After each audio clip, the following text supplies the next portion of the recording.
Hello, আসসালামু আলাইকুম। সবাই কেন চাই? সবাই ভালো আছেন? দেন আজকে সবাইকে মোস্ট ওয়েলকাম আমার আরেকটা অলসতা মেয়ে ব্লগে, আর তার সাথে আমার অ্যালিস ক্রিয়েশন পেজে সবাইকে মোস্ট ওয়েলকাম।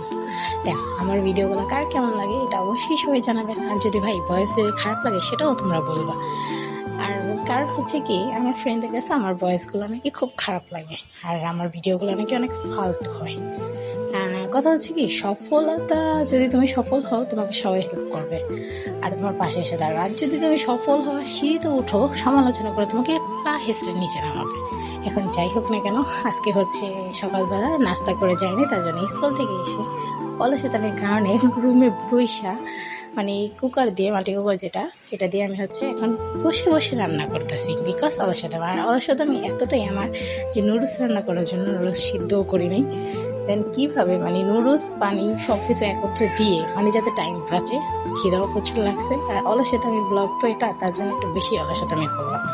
তো অলসতামির কারণে কোনো পেঁয়াজ মরিচ এরকমভাবে কিছুই দিইনি, খালি একটা ডিম ভাজছি, ওটার মধ্যে দিয়ে দিয়েছি হচ্ছে নুডলস পানি, এটা দিয়ে এখন বসাই দিব। যখন নুডলস হয়ে যাবে, পানি শুকিয়ে যাবে, আমার নুডলস রান্নাও রেডি হয়ে যাবে। তাই আমি একটু কথা বলি, আমার ভিডিওগুলো তো কার কেমন লাগে সেটা আমি জানি না, বাট আশা করি যার ভালো লাগে দেখে ভাই কিছু মানুষ লাইক করে, কিছু মানুষ কমেন্ট করে, এখন এটা তাদের ব্যক্তিগত ব্যাপার। আর আমার ব্যক্তিগত ব্যাপার হচ্ছে, আমার কারো ভিডিও ভালো লাগলে আমি অবশ্যই লাইক করবো। বাট একটা কথা কি, আমার কাউকে, আমার পরিচিত কেউ যদি কোনো কিছু শুরু করে, আমি কখনো তাকে ডিমোটিভেট করি না, অলওয়েজ মোটিভেশন দিয়ে যাই। বাট এটা আমি কখনো পাই নাই। আমি তাদের প্রতি আমার অভিযোগ জানাচ্ছি না, বাট এটা বলতাছি যে মোটিভেট করতে না পারলে ভাই কখনো ডিমোটিভেট করবা না।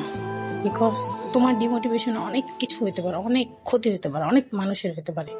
আমার মধ্যে একটা সমস্যাটা কি হচ্ছে, কেউ যদি আমাকে ডিমোটিভেট করে না ভাই, বিশ্বাস করো আমার এই জায়গা থেকে মন উঠা যায়। এই জন্য আমি সবসময় অনেক কাজই করি যেটা কাউকে প্রকাশ করি না, কাউকে বলি না, আর এটা কখনো বলতেও চাই না।